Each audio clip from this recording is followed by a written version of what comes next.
বিধানসভা নির্বাচনের হাতে আর বেশি দিন নেই, কিন্তু সোনাই রাজনীতি একেবারে তপ্ত তুঙ্গ। দুদলই চালাচ্ছে জোরদার প্রচার, কিন্তু আসলে সোনাই বিধানসভায় নির্বাচন এবার হবে আমিনুল হক লস্কর বনাম 13 জন প্রার্থী। হ্যাঁ, 13 জন কোথা থেকে? সেই 13 জন হলেন যারা কংগ্রেসের বিক্ষুব্ধ ছিলেন, প্রার্থিত্ব পাননি, তারা কিন্তু এবার সরে গেছেন। সুতরাং আমিনুল হকের সঙ্গে লড়াইটা এবার প্রায় 13 জন প্রার্থী, এবং যিনি প্রার্থী রয়েছেন করিমউদ্দিন বড়ভূইয়া, তিনি অসম গণপরিষদের প্রার্থী, হাতির পিঠে উঠেছেন এবং তাকে জেতানোর একটা চ্যালেঞ্জ দিয়েছেন রাজ্যের মুখ্যমন্ত্রী ডক্টর হিমন্ত বিশ্ব শর্মা। অর্থাৎ আমিনুল হক লস্করের লড়াইটা এবার সরাসরি যেন ডক্টর হিমন্ত বিশ্ব শর্মার সঙ্গে, অর্থাৎ অসমের মুখ্যমন্ত্রীর সঙ্গে। আপনারা দেখছেন যে সকাল থেকে তিনি চরম ব্যস্ততার মধ্যে তার সমর্থকদের সঙ্গে কথা বলছেন। আমিনুল্লাহ, আপনাকে স্বাগতম জানাচ্ছি আমার এই বিশেষ অনুষ্ঠানে, মতামত অনুষ্ঠানে। আমরা আবার আজ স্টুডিওতে নয়, আপনি স্টুডিওতে গিয়েছিলেন আমার কাছে। ধন্যবাদ।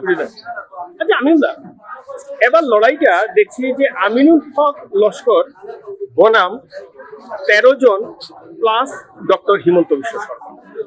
অর্থাৎ হিমন্ত বিশ্ব শর্মার কাছে একটা চ্যালেঞ্জ যে করিমউদ্দিন বড়ভূইয়া এজিপিতে তিনি পাঠিয়েছেন তার দূত হিসাবে নির্বাচনে জয়ী করার জন্য। হিমন্ত বিশ্ব শর্মা একদম সেখানে ফোকাস দিচ্ছেন। প্লাস কংগ্রেসে যারা প্রার্থিত্ব পাননি, অনেকেই দেখছি এখন করিমউদ্দিন বড়ভূইয়ার পিছনে। কোনো প্রার্থী হয়তো করিমউদ্দিন বড়ভূইয়াকে বাইকে বসিয়ে চড়িয়ে নিয়ে যাচ্ছেন, অর্থাৎ তারাও কিন্তু আপনার বিরোধী। আপনার বিরোধীর সংখ্যাটা বড় হয়ে গেছে, সেটাকে কিভাবে সামাল দেবেন? দেখেন, আমি সবসময় পছন্দ করি সত্যপাঠটা। আজকে আমার বিরুদ্ধে ইভিএম এ আছে 12 জন, আর ইভিএম এর বারে আছে আরো 12 জন, তার মানে 24 জন। আর এরপরে হেমন্ত বিশ্ব শর্মা 25। ধরে আনতে লাগবো 25 জনের শক্তি equivalent to 1 Aminul Haque versus 25। এরপরেও ঝিমঝিম খাইতেছন, এরপরেও খানতেছন। হ্যাঁ, এতে বোঝা যায় যে তারা হারতেছে। এত যার গড় খালি আছে সে গড় ভরার চেষ্টা করে। আমার গড় ভরপুর, আমার গড় ভরার কোনো প্রশ্ন হয়। সোনাই সমষ্টিতে কংগ্রেসের কোন স্টার ক্যাম্পেইনার আসছেন না, মানে স্টার ক্যাম্পেইনের প্রয়োজনে আপনি নিজে? আমি নিজে স্টার ক্যাম্পেইনার, আমি নিজে ডেপুটি স্পিকার আসলাম, আমি নিজে প্রদেশ কংগ্রেস জেনারেল সেক্রেটারি। আমি অন্য সমষ্টির গেলে স্টার ক্যাম্পেইনার হয়ে যাই, তাহলে এই সমষ্টিতে আমি নিজে সেলফ স্টার ক্যাম্পেইনার। আচ্ছা, আপনি প্রার্থিত্ব, কংগ্রেস আপনাকে প্রার্থী দেওয়ার আগেও আমরা দেখেছি যে আপনি আপনার তৃণমূল স্তরে সাংগঠনিক অনেক কাজ করেছেন। সেই যে কাজটা করেছেন, আজকে তার রেজাল্টটা কিভাবে পাচ্ছেন? রেজাল্টটা খুবই ভালো, দেখতেছেন জনসমুদ্র চতুর্দিকে যেদিকে যায়। আর অ্যাকচুয়ালি কথা হয়েছে যে এবার যে নির্বাচনটা বিজেপি এজিপি ভার্সেস কংগ্রেসের ফাইট। উন্নয়ন ভার্সেস যে গত 5 বছর এটা উন্নয়ন হয়নি, যে মানুষের উন্নয়ন চায়, মানুষের নিরাপত্তা চায়। মানুষে এখন দেখতেছে যে মুখ্যমন্ত্রী সংবিধানের শপথ লওয়ার পরে শপথ নিয়েছিলেন যে আমি ভেদভাব করব না, আমি সবকে সমান চোখে দেখব। সংবিধান শপথ লয়ে আজকে বলছে যে আমি 5 বছরে সংখ্যালঘুর হাত পা ভেঙেছি, আগামী 5 বছরে সংখ্যালঘুর মুসলমানের মেরুদণ্ড ভাঙবো। এর বিরুদ্ধে আমরা মেরুদণ্ড থাকবে কি বাঁচবে? আজকে সোনাইর ভোটাররা দেখতেছেন যে এবার আমরা কে হাতি নিয়ে আসছে, কে কি সিম্বল নিয়ে আসছে এটা নাই, আমরা মেরুদণ্ড হাত পা ভেঙে দেওয়া হয়েছে। আগামীতে গত 5 বছরে আগামীতে মেরুদণ্ড ভাঙিয়ে দেওয়া হবে, এর বিরুদ্ধে। আচ্ছা, আমি কিন্তু একটা খুব যে প্রশ্নটা দেখা যাচ্ছে যে করিমউদ্দিন বড়ভূইয়া এজিপি দলে এসে তিনি এবার প্রতিদ্বন্দ্বিতা করছেন। তিনি গত 5 বছর আগে যে জয়ী হয়েছিলেন সে সময় দেখা যাচ্ছে যে মাদ্রাসা, সংখ্যালঘু সেইগুলাকে তপ্ত করে, মানে সেইগুলার রুটি শেখে তিনি নির্বাচিত হয়েছেন। নির্বাচিত হওয়ার পর আমরা যদি দেখি মুখ্যমন্ত্রী মিয়ার সম্বন্ধে বিভিন্ন ধরনের বক্তব্য রাখছেন। মিয়ার মেরুদণ্ড ভেঙে দেবেন, মিয়াদের 5 টাকা ভাড়া হলে 4 টাকা দেবেন, এসব নানা ধরনের মন্তব্য করছেন। আর যিনি আপনার বিরুদ্ধে প্রার্থী, তিনি কিন্তু জয়ী হয়েছিলেন সেই মুসলমান রক্ষার ক্ষেত্রে। আজ তিনি কি করছেন? আজকে দেখেন, গত 2021-এ উনি এআইডিএফ এর ক্যান্ডিডেট ছিলেন। তখন বলেছিলেন যে আমি কৌম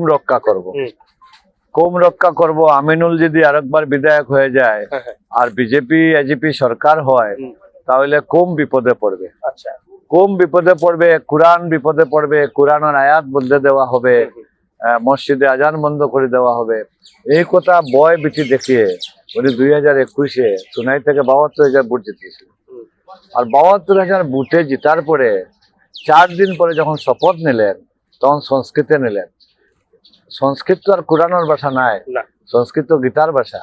এই যে সংস্কৃতে নেওয়া শপথ সোনাইয়ের সংখ্যালঘু ভোটাররা ভালো চোখে দেখেন। গত 5 বছর সংখ্যালঘুর বিরুদ্ধে ঝুলুম, সংখ্যালঘুর ঘর দরজা, মুসলমানের ঘর দরজা বলদরজা দিয়ে ভেঙে দেওয়া, এরপরে মুখ্যমন্ত্রীর অনেক সময় সংখ্যালঘু মুসলমানের বিরুদ্ধে কথাবার্তা, এর বিরুদ্ধে কোনো প্রতিবাদ করলেন, কোনো একটাই কথা বললেন। এত ঘর উচ্ছেদ হলো, অমানবিক উচ্ছেদ করা হলো। এই যে করিমউদ্দিন বড় ভাইয়া একটা কথাও বললেন। আজকে মুখ্যমন্ত্রী নিজে বলতেছেন যে আমি গত 5 বছরে 1,50,000 বিঘা জমির উপর থেকে মুসলমানদের উচ্ছেদ করেছি, বোল্ডোজার চালিয়ে। আগামী জিতলে আমি 5 লক্ষ বিঘা জমির উপর থেকে মুসলমানদের উচ্ছেদ করবো। করিমউদ্দিন যদি সত্যিকারের মুসলমান হতেন তাহলে এটার প্রতিবাদ করতেন। যে এই যে আজকে যিনি এজিপি টেনে বিজেপি টেনে খেলতেছেন, উনি আগের টেনে জানতেন যে উনি 2026-এ এজিপি বিজেপি টেনে খেলবেন। এর জন্য সব সময় বিজেপির উকালতি করে আসছেন। ইউডিএফ টেনে জিতে কংগ্রেসের বুটে রাজ্যসভায় বিজেপির ক্যান্ডিডেটকে ভোট দিয়েছেন, সেটা তিনি নিজেই স্বীকার করেছেন যে আমি বিজেপির ক্যান্ডিডেটকে ভোট দিয়েছি। কিন্তু আজকে কেন স্বীকার করলেন? আগে যখন বারবার বলা হলো যে তুমি ইউডিএফ আর এমএলএরা বিজেপির ক্যান্ডিডেট সব মানে ভোট দিয়েছে, তখন বললেন না না কংগ্রেসে দিয়েছে। আজকে কোথায়? এক মুখ দুইবার হয়ে গেল, এক মুখে দুই কথা হয়ে গেল। এর জন্য এই যে মিথ্যা যে ব্যক্তি তার নিজকে নিয়ে প্রতারণা করে, এই ব্যক্তির কি বলবো? আচ্ছা আমিনুল দা, সেদিন কিছুদিন আগে আমরা দেখেছি যে সোনাইর যিনি বর্তমান বিধায়ক তিনি একটা সভায় বক্তব্য রেখেছেন যে কেউ যদি লাল চোখ দেখায় তার বিরুদ্ধে ব্যবস্থা নেওয়া হবে, বা রীতিমতো একটা শাসানির যেন বক্তব্যটা আমাদের কাছে শুনেছিলাম, আমরা সংবাদও করেছিলাম। তাতে কি মনে হচ্ছে নি যে সোনাইতে এবার, যেমন আমি 2021-এ দেখেছিলাম আপনার উপর একটা আক্রমণ হয়েছিল, সোনাইতে কি এবার আবার সেই হিংসার রাজনীতিকে আমদানি করার চেষ্টা হচ্ছে? উনি করতেছেন, ওনার গুন্ডা বাহিনী বর্তমানে এই জাতীয় আচরণ করতেছেন। কিন্তু ভোটার আমার সঙ্গে আছেন। আমরা ভোটার শান্তিপ্রিয় ভোট চাই, আমিও শান্তিপ্রিয় ভোট চাই। কিন্তু উনি বলতেছেন যে উনি গুন্ডামি করবেন, ওনার যারা সমর্থকরা গুন্ডামি করবে। কিন্তু আমরা চাবো যতটা শান্তিপূর্ণ ভোট হয়। কিন্তু গত নির্বাচনে যেটা হয়েছে ওটা দেখা গেছে যে প্রায় আপনাকে মানে রীতিমতো ব্লেম করালে শীর্ষ পুলিশ আধিকারিকরা এসে আপনাকে উদ্ধার করতে হয়েছিল। এটা একটা প্রি প্ল্যান ছিল। কিন্তু যখন পুলিশে ইনভেস্টিগেশন করে দেখলো যে এটা একটা ফলস কেস, এটা ফেব্রিকেটেড কেস, পুলিশ 2বার তদন্ত করে এই কেসটাকে এফআর মারলো। কোন সময়? যখন দেখা গেল যে ঘটনাটা সত্য নয়, মিথ্যা। যদি সত্য হতো তাহলে চার্জশিট হতো আমার বিরুদ্ধে। একটা তো 4টা কেসের বিরুদ্ধে একটা তো চার্জশিট হলো না। 2025-এ এফআর হয়েছে। ওই সময় তো আমি কংগ্রেসে জয়েন করেছি, যে বুঝতাম যে আমি বিজেপির থাকতে এফআর হয়েছে না। যে সত্য ঘটনা কখনো লুকিয়ে থাকে না। সত্য ঘটনা যারা করেছে এরা এখন বুঝতে পারছে যে তারাই করেছে, করিমউদ্দিন সাহেব করেছে। আচ্ছা আমি আরেকটা বিষয়, যেটা গোটা আসামে এই বিষয়টা নিয়ে খুব চর্চা হচ্ছে, এবং সেটা আপনার কাছে ছিল একটা ব্রহ্মাস্ত্র, কিন্তু প্রথম অবস্থায় আপনি ব্রহ্মাস্ত্রটা ফেল করে দিলেন যে শিক্ষাগত যোগ্যতা নিয়ে আপনার বিরোধী প্রার্থী।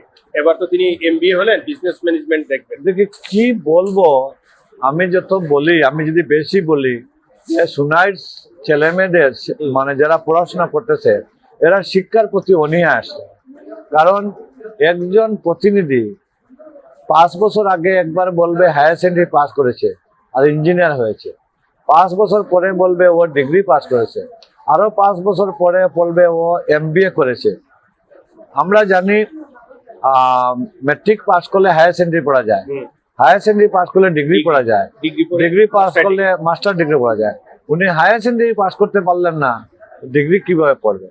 আর MBA পাস করতে হলে BBA করতে হয়। উনি কোনদিন BBA করলেন, MBA যে করিলেন।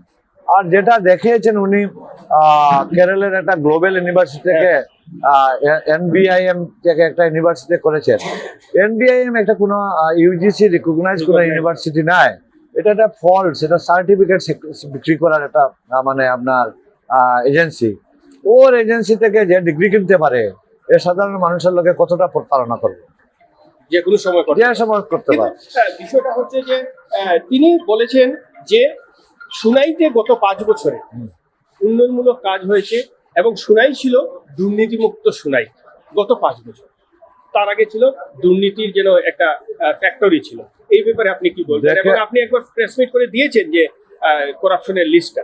দেখেন, গত 5 বছর আমার পিরিয়ডে যদি দুর্নীতি হতো তো নিশ্চয় 2021 নির্বাচনী প্রচারে উনি বলতেন যে আপনারা ওই প্রার্থীকে ভোট দিবেন না, উনি এত টাকা দুর্নীতি করেছেন। একটা তো বলতে পারলেন। আর 5 বছর উনি এমএলএ ছিলেন, পিএসসি কমিটির মেম্বার ছিলেন, কয়েকবার শুনাইতে পিএসসি কমিটি নিয়ে আসলেন, এরা তো একটাও দুর্নীতি খুঁজে পেল না। আজকে উনি সিএম এর একবারে নিকটস্থ ব্যক্তি, ঘনিষ্ঠ ব্যক্তি, সিএম ভিজিলেন্স দিয়ে ইনকোয়ারি করালেন, একবারে পেলেন না।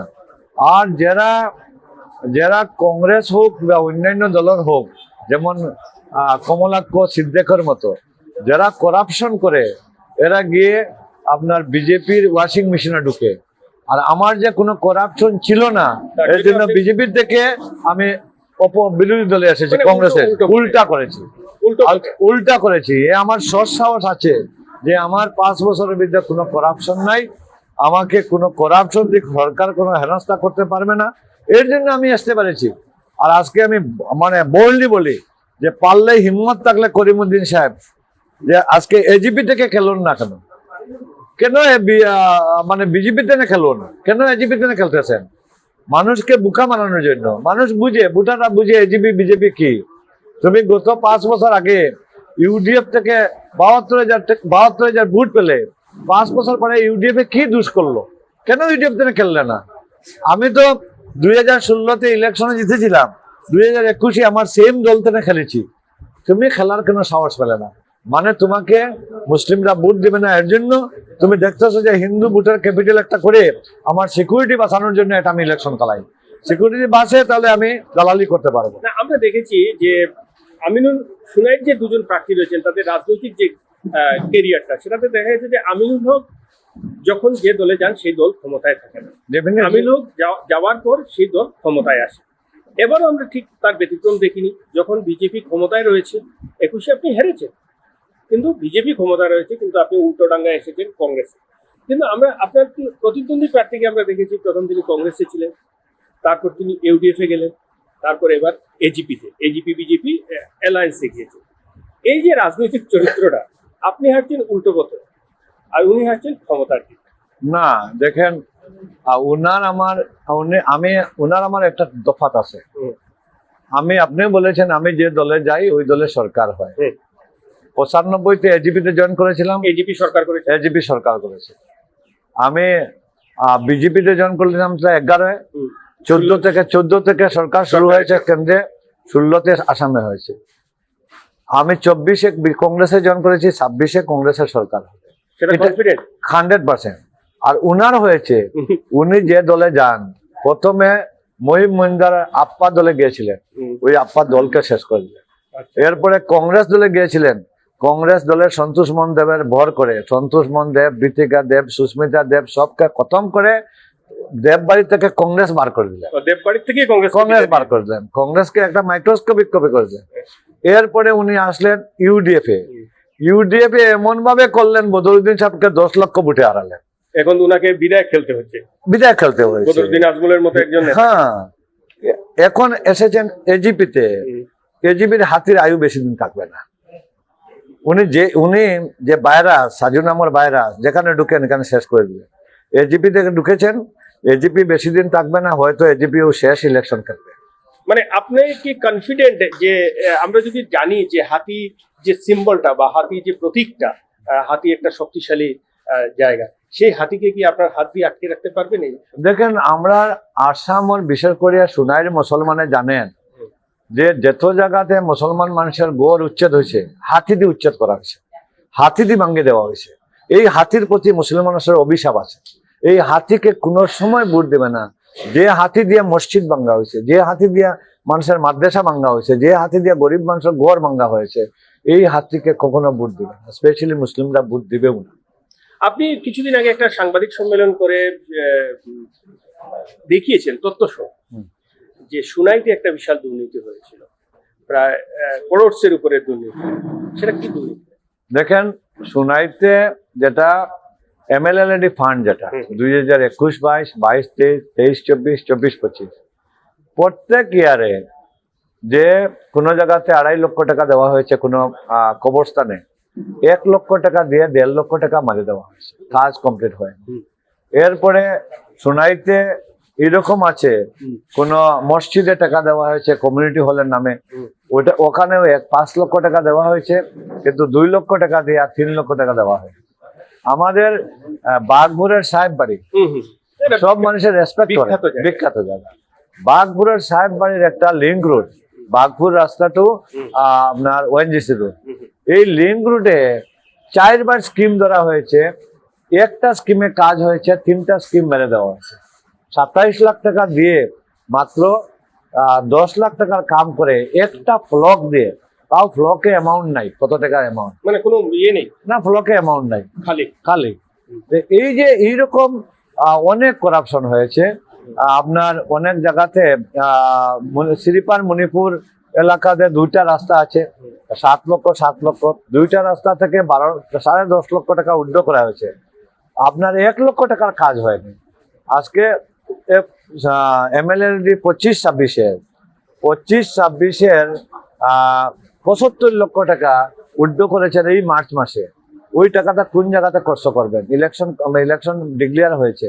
আজকে উনি তো বেঁচে যাবেন, কিন্তু উনার যে মেম্বার সেক্রেটারি ও বাঁচবে না, কারণ সমস্ত রেসপন্সিবিলিটি ওই মেম্বার সেক্রেটারি করে এসে যাবে। কারণ কাজ করতে না পারলে পয়সাটাও রিটার্ন দিতে হবে। রিটার্ন কার কাছে দিবে? কাস্টোডিয়ানকে। মেম্বার সেক্রেটারি কাস্টোডিয়ান, উনি পয়সা উনার অ্যাকাউন্টে নিয়েছেন। তাহলে পরবর্তীতে এই করিমউদ্দিনের জন্য যাতে কোনো অফিসার জেলে যান না, এই ব্যবস্থাটা অফিসাররা করবে। আপনি আসাম প্রদেশ কংগ্রেসের সাধারণ সম্পাদক। আমিনুল হক লস্করকে সুনাইয়ের মানুষ যতটুকু চিনেন বা দেখেন, আমিনুল হক লস্করের একটা পরিচিতি রয়েছে গোটা বরাক উপত্যকা। আমিনুল হক লস্করের রাজনৈতিক বিস্তারটা রয়েছে বরাক উপত্যকার প্রতিটা সমষ্টি। এবার বরাকের চিত্রটা কি দেখছেন? 13টা আসনের মধ্যে কংগ্রেস আপনারা কতটা দখল করতে পারবেন? আজকের দিনে আমি অভিজিৎ বাবু সত্য কথা জানি, আজকের দিনে আমরা এখনো পর্যন্ত আমার কাছে প্রায় 8টা ক্লিয়ার আছে। ক্লিয়ার 8টা সিটে আমরা জিতবো। সেটা কি আমরা জানতে পারবো? জানাতে পারবো? আজকে সুনাই জিতবো আমরা, সুনাই 100%। হ্যাঁ, সুনাই। বড়কলা জিতবো 100%। আমরা আমরা দোলাই জিতবো, এবং কি আমরা কাঠিগোড়া জিতবো। আমরা হাইলাকান্দি 2টা সিট জিতবো, হাইলাকান্দি এবং আগলাপুর পাশে। করিমগঞ্জে 2টা সিট জিতবো 100%, যেটা উত্তর করিমগঞ্জ, দক্ষিণ করিমগঞ্জ 100%। ওইটা হচ্ছে 8টা। এখন আমরা শিলচর এবং আমরা শিলচর, উদারবন এবং আমরা পাতারকান্দি, এই 3টা সমষ্টি এখনো আমরার উপকূলে আছে। মুখ্যমন্ত্রী বেশ চেষ্টা করতেছেন ওই 3টা সিট নেওয়ার জন্য। আমরা ওই 3টা সিট নিলে আমরা চান্স আছে, আমরা উদারবন পুরা চান্স আছে। শিলচরও আমরা অভিজিৎ পাল বহুত অ্যাডভান্স আছে, বহুত মানে শিলচর শহরের মানুষে গত কয়েকদিন থেকে শহরের প্রত্যেকটা সমস্যার লগে অভিজিৎ পাল জড়িত আছে। এর জন্য অভিজিৎ পালে যতটা সময় দিয়েছে শিলচরবাসীকে বিভিন্ন সময়, এর জন্য শিলচরের ভোটাররা দল দেখবে না, ব্যক্তি দেখে শিলচরে এবার আপনার অভিজিৎ পালকে ভোট দেবে। একই উদারবন্দের একই সিনারি। উদারবন্দে লক্ষ্মীপুর থেকে এনে দেওয়া হয়েছে আপনার রাজদীপ গোয়ালাকে, উদারবন্দের ভোটাররা অ্যাকসেপ্ট করতেছে না। এই বিদ্রোহ দেখা দিছে। এই অ্যাডভান্টেজটা অজিত সিংহে পাবে। এখানে আমাদের জেতার সম্ভাবনা আছে। আজকে পাতারকান্দি কৃষ্ণেন্দু পালের তো অ্যান্টি ইনকাম বেশি, এখানে আমরা কার্তিক সিনহা জেতার সম্ভাবনা আছে। আপনি অভিজিৎ বাবু আজকে বলছি 13টার মধ্যে হয়তো 11টা হয়ে যেতে পারে, মানে মার্জিন বাড়বে অনেকবার। মানে পুরো বরাক উপত্যকার মানে গৌরব গগৈ সরকার গঠন করে দেবে। মানে ডিসাইডিং হবে বরাক গৌরব আচ্ছা, দেখা যাচ্ছে যে আসবেন মুখ্যমন্ত্রী, বেরাতন অনুষ্ঠান রয়েছে ওনার, আসছেন অমিত শাহ, আসছেন নীতিন নবীন, আরো বড় বড় স্টার ক্যাম্পেইনার আছেন বিজেপির হয়ে প্রচারের জন্য। তা আপনার কি মনে হয়নি বিজেপির ভেটিটা একটু দুর্বল থাকা? আজকে দেখেন বিজেপির 10 বছর ধরে সরকার আছে, বিজেপি বলেছে অনেক উন্নয়ন করেছে, তারপরে এতজন আবার কি দরকার? এখন দেখা যাচ্ছে আমাদের প্রত্যেক প্রার্থী এরা সব স্টার ক্যাম্পেইনার, আমাদের স্টার ক্যাম্পেইনারের বিরুদ্ধে আজকে মুখ্যমন্ত্রী প্রধানমন্ত্রী আসতে হয়েছে। হ্যাঁ, আজকেও এই মুহূর্তে আপনার সঙ্গে যখন আমার কথাবার্তা হচ্ছে তখন এই মুহূর্তে কিন্তু গৃহমন্ত্রী অসমে কিন্তু সফর করছে, হ্যাঁ নীতিন গাডকারি সফর করছে, রাজনাথ সিং আসছে। এত ভয় কেন রে বাবা, এত ভয় কেন? তোমরা যদি এত শাইনিং আসাম করো, যদি এত ডেভেলপমেন্ট হয়, মুখ্যমন্ত্রী করেছেন বলেছেন উন্নয়ন উন্নয়ন, কোথায়? শিলচরে স্মার্ট সিটি কোথায়? 2017-তে শিলচরে আসাম সরকার ঘোষণা করেছিল শিলচর স্মার্ট সিটি করবে, হয়েছে স্মার্ট সিটি? না, এখনো জল আছে। হ্যাঁ জল আছে, শিলচরে স্মার্ট সিটি হয়নি, শিলচরে ফ্লাইওভার হয়নি, শিলচরে আপনার লজিস্টিক পার্ক হয়নি, হয়েছে? বলছিলেন শালচাবড়াতে 700 কোটি টাকা দেওয়া হয়েছে, এখানে লজিস্টিক পার্ক হবে, কোথায় হয়েছে? হয়েছে নি। শিলচরের কাছে বরাক উপত্যকার বেকাররা কাঠগেট ফুডগুলির চাকরি পাবে, পেয়েছে কি? খুব কম সংখ্যক। এর জন্য এর জবাব আপনারা এই নির্বাচনে দেখবেন। আপনার অনেক সময় দিয়েছেন আমাকে, কারণ আমি দেখছি আপনার যে এত সব অনুরাগীরা এখানে এসে বসেছেন সকাল থেকে এবং আপনাকে নিয়ে একটা ক্রেজ রয়েছে। আমি শেষ বলবো যে আপনার নিজের জয় সম্বন্ধে নিজে কতটুকু আত্মবিশ্বাসী, নট ওভার কনফিডেন্ট কতটুকু? 100%, 100%। ডিফারেন্সটা কি থাকবে? ডিফারেন্স এখন পর্যন্ত আমরা মানে ডিফারেন্স এখন পর্যন্ত 50,000-এর মতো ডিফারেন্স আছে। যদি হেমন্ত বাবু আর যোগী আদিত্য শিলচরে আসেন তো ডিফারেন্সটা বেড়ে যাবে, আরো বেড়ে যাবে। কেন? ওরা তো স্টার ক্যাম্পেইনার আছে, এর জন্য বেড়ে যাবে তো বলছি। ওরা আসলে কংগ্রেসের ভোট বাড়ে, ওরা আসলে কংগ্রেসের ভোট বাড়ে। আপনার এই যে কংগ্রেসের যারা এখন আপনারা কংগ্রেস, ওরা যখন এসে হেমন্ত বাবু লাস্ট প্রধানমন্ত্রীর সফরে এসে বলেছেন যে আমি আসামের মুসলমানকে 6টা কন্ডিশন দিব, ওই 6টা কন্ডিশন যে আসামের মুসলমানরা মানে তাদের ঘর দরজা মসজিদ মাদ্রাসা সব থাকবে। বলে 1 নম্বর কন্ডিশন বন্দে মাতরম গেতে হবে। মুসলমানরা কি বন্দে মাতরম দেবে? উনি বলছেন যে আমি যে ঘর থেকে বাড়িতে সময় ভারত মাতা কি জয় করে বাড়তে হবে। আমরা এতদিন আমরা মুসলিম মানুষরা বিসমিল্লাহির রহমানির রহিম করে গড়তে পারি, আমরা অতদিন আমরা জনগণ মন অধীন আয় জয় গাইছি, এখন ভারত মাতা কি জয় বন্দে মাতরম গেতে হবে। আমরা ভারত মাতা কি জয় আমরা মুসলমানরা বলবে না, হিন্দুস্তান জিন্দাবাদ 100 বার বলবে, হিন্দুস্তান জিন্দাবাদ 1000 বার বলবে। কারণ এই মাটিতে আমরা যারা আছি, আমরা ধর্মই বলেছে যে মাটিতে থাকো ওই মাটিকে সম্মান করা ইমানের একটা অঙ্গ, ইমানের অঙ্গ। আমরা ইমানকে সবচেয়ে বেশি গুরুত্ব দেই। আমরা এই জমিতে আমরা দিনে 5 বার সজ্জা করি, দিনে 5 বার নামাজ করি, আল্লাহকে সাক্ষী রেখে জমিনে আমরা আল্লাহর সজ্জা দেই। এই জমিনটা বালা পাইতে হইলে ভারত মাতা কি জয় করা প্রয়োজন নাই।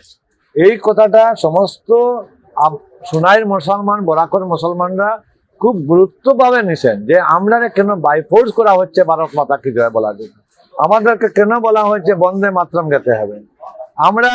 আমরা হিন্দুস্তান জিন্দাবাদ গাবো, জাতীয় সঙ্গীত গাবো, বন্দে মাতরম কেন গাবো? জোর করে কেন গাওয়া হবে? আমরা গেতে পারি, আর আমাদের কেন কন্ডিশন কেন রাখা হবে? এর জন্য এইরকম যদি আরো যোগী আদিত্য 2-1টা কথা বলেন, ভোট বেড়ে যাবে। আচ্ছা, আপনাদের দল থেকে যারা ছুটে গেছেন, যারা প্রার্থিত্ব পাননি, এখন যে দেখছি করিমুদ্দিন বড়ুয়ের সঙ্গে ঘুরছেন, সেটাতে আপনার কি এফেক্ট হবে? কোনো এফেক্ট না, দলের কোনো মানুষও নাই। কেন? ব্লক কংগ্রেসের সভাপতি? আরে ব্লক কংগ্রেসের যদি কেউ যদি সভাপতি থাকে, ওর যে টিকিট পেলে দলে থাকবে আর টিকিট না পেলে দলে থাকবে না, এরকম তো দলের নীতি নাই। ও আদর্শ কোন মানে কংগ্রেসই কোনো সময় দল চালবে না, ওই এরা হয়েছে আদর্শ কংগ্রেস। আর যারা মুখোশধারী কংগ্রেসী, এরা বুটের দল করে, বুট আসলে দলের প্রার্থীর বিরুদ্ধে কাজ করে, এটা নতুন নাই। যারা ব্লক কংগ্রেস প্রেসিডেন্ট যার কথা বলেছেন, ওনাকে বলেন না 2016-তে কার সঙ্গে ছিলেন? 2016-তে এখানে কংগ্রেসের প্রার্থী এনামুল সাহেব ছিলেন, তখন উনি আমার সঙ্গে ছিলেন। তাহলে কি আদর্শ কংগ্রেস? তখন বিজেপি, মানে তখন তো আপনি বিজেপি থেকে বিজেপি ছিলাম। 2021-এ এজিপি আপনার কংগ্রেস কংগ্রেস অ্যালায়েন্স যৌথ প্রার্থী করিমউদ্দিন ছিলেন, তখন উনি আমার সঙ্গে ছিলেন।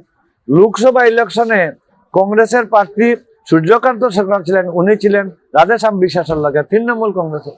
পঞ্চায়েত ইলেকশনে আমাদের প্রার্থী মঞ্জুরুল ইসলাম ছিলেন, উনি থাকলেন সুফিয়ানের লগে। তাহলে উনি কি কংগ্রেস? এইগুলা কংগ্রেসে মানুষে খুব ঘৃণা করে, ভোটাররা খুব ঘৃণা করে। এর জন্য এরার কোনো বেজ নাই। ভালো হয়েছে কংগ্রেসের মানে একটা বোঝা কমেছে, কংগ্রেসের সংগঠনের উপরে একটা বোঝা, যে মানে আপনার কথা ফ্রেশ অক্সিজেন। এখন কংগ্রেসে ফ্রেশ অক্সিজেন পাবে, ফ্রেশ অক্সিজেন। ঠিক আছে, আমিনুল্লাহ, ধন্যবাদ আপনাকে শুভেচ্ছা থাকলো যে এত সুন্দর আপনি আমার সঙ্গে যে সময়টা দিয়েছেন, কারণ আমি জানি আপনারা এখন প্রচুর ব্যস্ততা। শুভেচ্ছা থাকলো, থ্যাংক ইউ যাতে আপনার বিজয় হয়। হক লস্করের সঙ্গে এবং এই বিশাল যে ভিড়ের মধ্যে তাকে আমরা পেয়েছি, কারণ প্রতিদিন তার রাজনৈতিক কর্মসূচি থাকে এবং তার মধ্যে আমাদের ঈশান বাংলায় একটা সময় দিয়েছেন এবং এই সময়ের মধ্যে তিনি অনেক কিছু কথা বলেছেন। সুনাইর কিভাবে উন্নয়ন হবে, সুনাইর বর্তমানে কিরকম আছে, সুনাইর প্রার্থী কিরকম আছে, সবকিছু একটা বিস্তারিত জানালেন। এবং তিনি বললেন কংগ্রেসের প্রত্যেক প্রার্থী স্টার ক্যাম্পেনার, সুতরাং স্টার ক্যাম্পেনার প্রয়োজন নয়, প্রয়োজন রয়েছে বিজেপির। তার জন্য বিজেপির প্রতিদিনই আসছেন হাই প্রোফাইল স্টার ক্যাম্পেনার। তাহলে